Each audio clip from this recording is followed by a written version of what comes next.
The house on Maple Street. The sunlight danced through the tall oak trees lining Maple Street as Zara and Marcus Johnson stepped out of their car. Zara, a neurosurgeon at the city's top hospital, squeezed her husband's hand. Marcus, an engineering professor at the local university, returned the gesture with a smile that revealed his excitement and nervousness. "This is it," Zara whispered, her eyes fixed on the two-story Victorian house before them. "After 5 years of saving, we're finally here." The house stood proudly at the end of the cul-de-sac, red brick exterior, black shutters, and a wraparound porch that promised summer evenings with glasses of lemonade and conversations that would stretch into the night. The neighborhood was perfect, good schools, safe streets, and only 20 minutes from both their workplaces. "Let's not get too attached yet," Marcus cautioned, though his voice betrayed his own enthusiasm. "We still need to get the appraisal and secure the loan." The real estate agent, Tricia Parker, greeted them at the door with a professional smile. "Ready to see your potential new home?" she asked, her keys jingling as she unlocked the front door. 2 weeks later, Marcus paced in their apartment living room, phone pressed to his ear. The smile that had rarely left his face since viewing the house vanished entirely. Zara walked in with 2 coffee mugs, stopping short when she saw his expression. "What do you mean 300,000?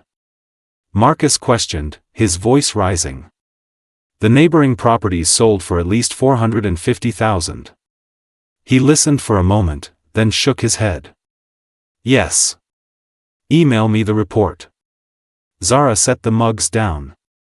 "What happened?" Marcus hung up and ran his hand over his closely cropped hair. "The appraisal came in ridiculously low.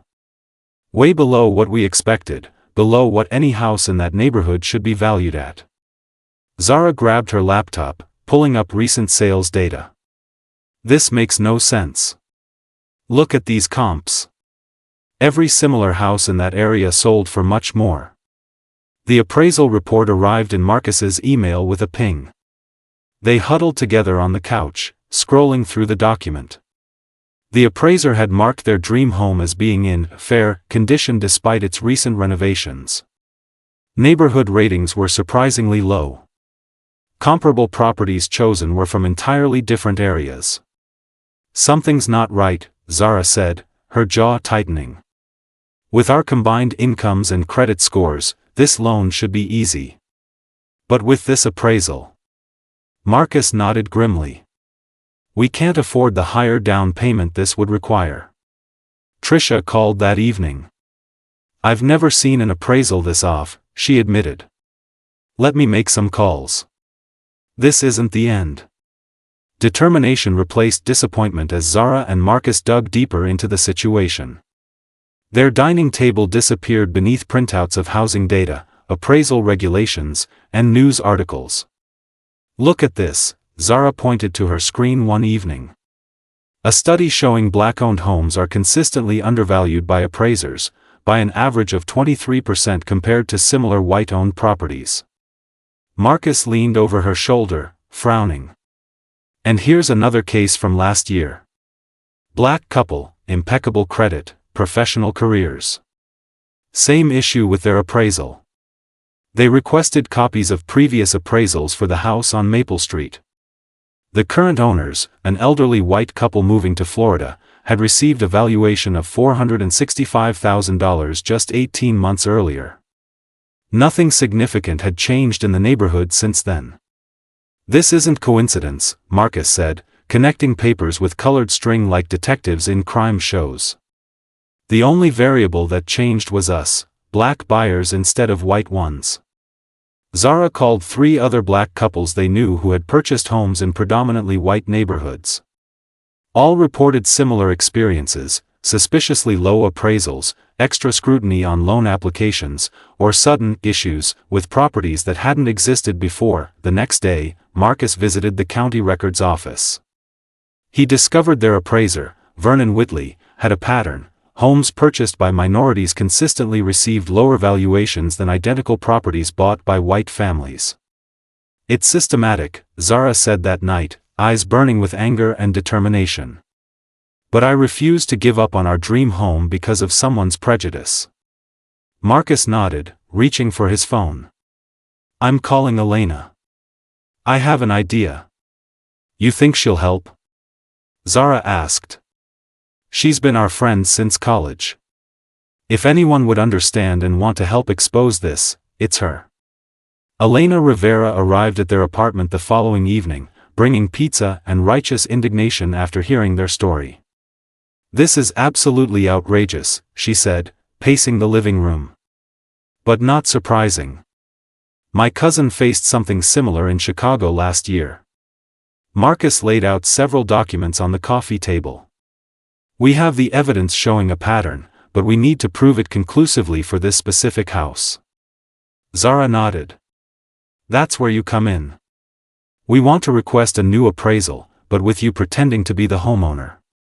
A white face instead of our black ones, Marcus added, his tone matter-of-fact but his eyes betraying the hurt beneath. Elena stopped pacing. You want me to pose as the owner to see if the valuation changes? I'm in. 100%. They crafted their plan meticulously.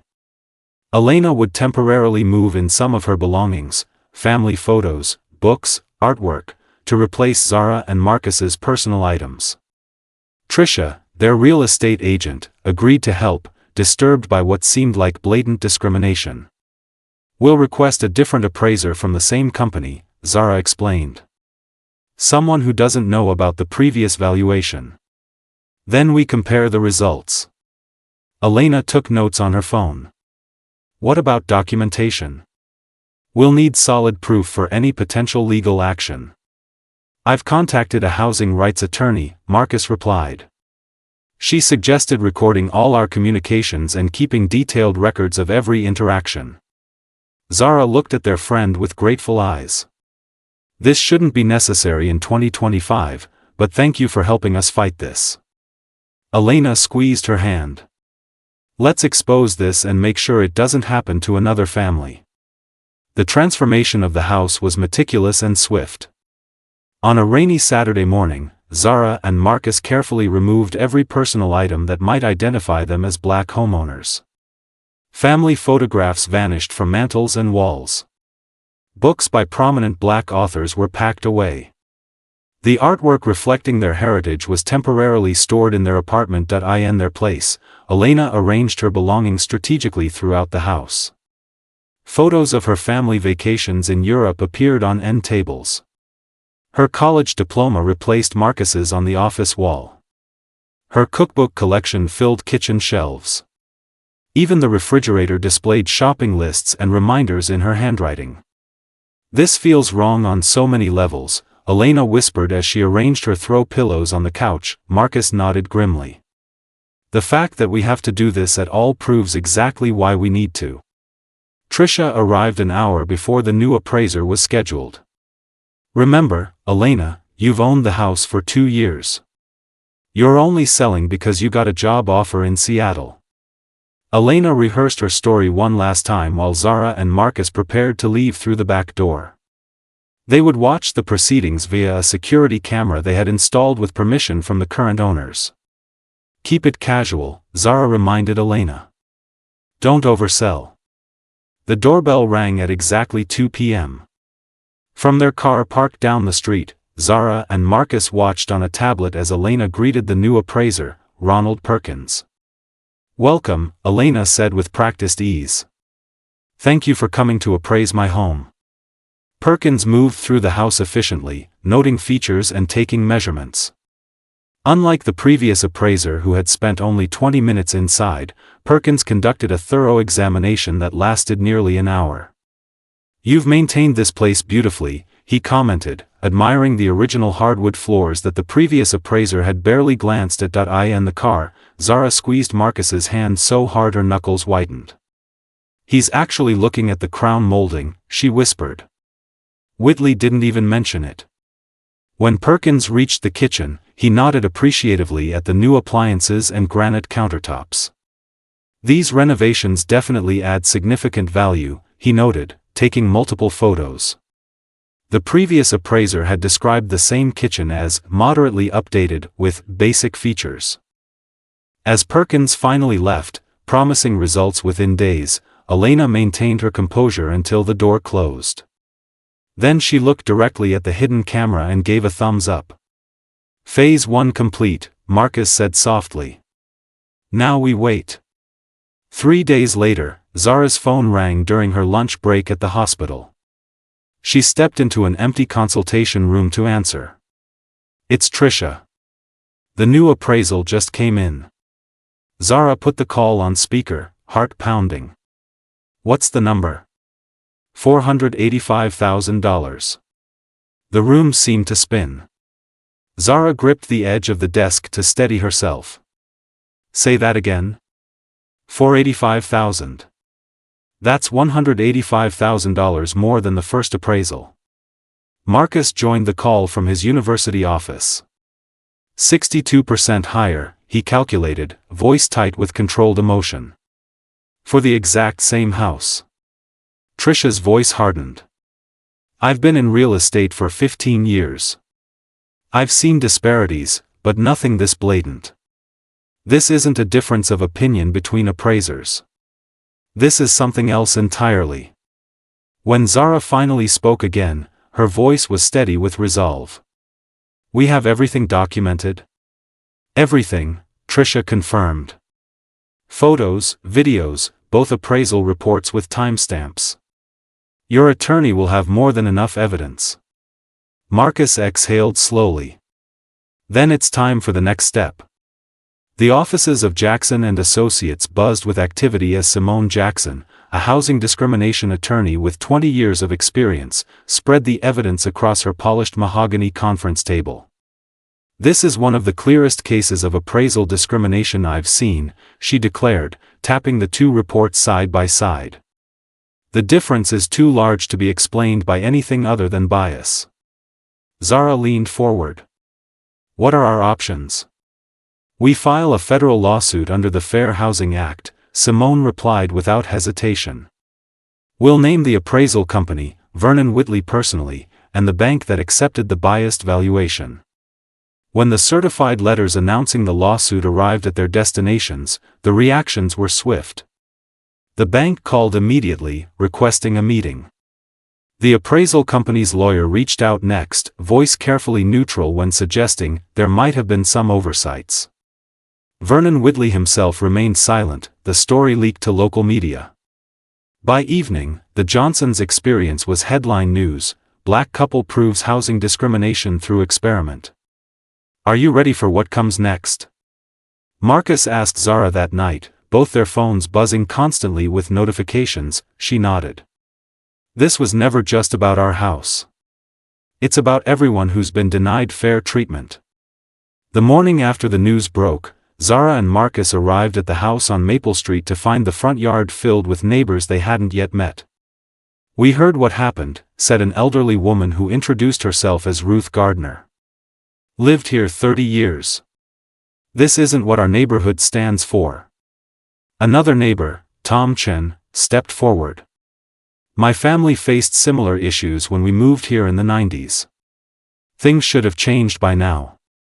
More residents gathered, offering statements for the lawsuit, character references, and promises to welcome them properly once they moved in. Patricia Lawson, president of the Neighborhood Association, handed them a signed petition.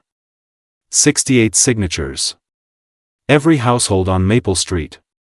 We all support your fight and want you as our neighbors. For the first time since the ordeal began, tears filled Zara's eyes. Marcus put his arm around her as they faced their future community with newfound hope. 4 months of legal battles culminated in a conference room downtown. Zara and Marcus sat beside Simone, facing representatives from the appraisal company, the bank, and state regulators who had joined the case. Our terms are non-negotiable, Simone stated firmly. Financial compensation for the Johnsons, immediate policy changes, and mandatory anti-bias training for all staff. The settlement exceeded their expectations. Beyond substantial damages paid to Zara and Marcus, the agreement required revolutionary changes, independent audits of past appraisals with racial disparities, new oversight committees with diverse membership, and transparent appeals processes for homebuyers who suspected discrimination. Vernon Whitley surrendered his appraisal license.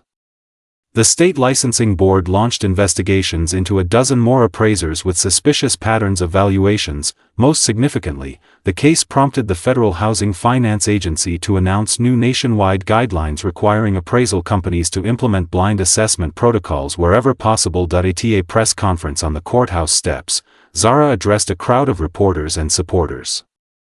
"This settlement isn't just about money. It's about acknowledging a broken system and taking concrete steps to fix it." Marcus nodded beside her. "One house, one appraisal at a time, we're building a future where home ownership, the cornerstone of generational wealth, is equally accessible to everyone."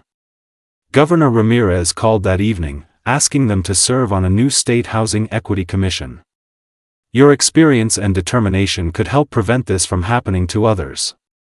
Moving day arrived on a bright autumn morning, exactly 1 year after Zara and Marcus first saw the house on Maple Street. Neighbors formed a welcome line, helping carry boxes and furniture into their new home. Ruth Gardner presented them with a handmade quilt. "A tradition for new neighbors," she explained. Each square contributed by a different family on the street. As dusk fell, they sat on their wraparound porch, glasses of lemonade in hand, just as they had once imagined. String lights twinkled in the trees, illuminating the faces of neighbors who had become friends through shared struggle. "Was it worth it?" Elena asked, joining them on the porch swing. Marcus looked at Zara, then at the house that had become so much more than wood and brick. It represented justice, perseverance, and change. "Every single moment," Zara answered, raising her glass in a toast to their future and the doors they had opened for others.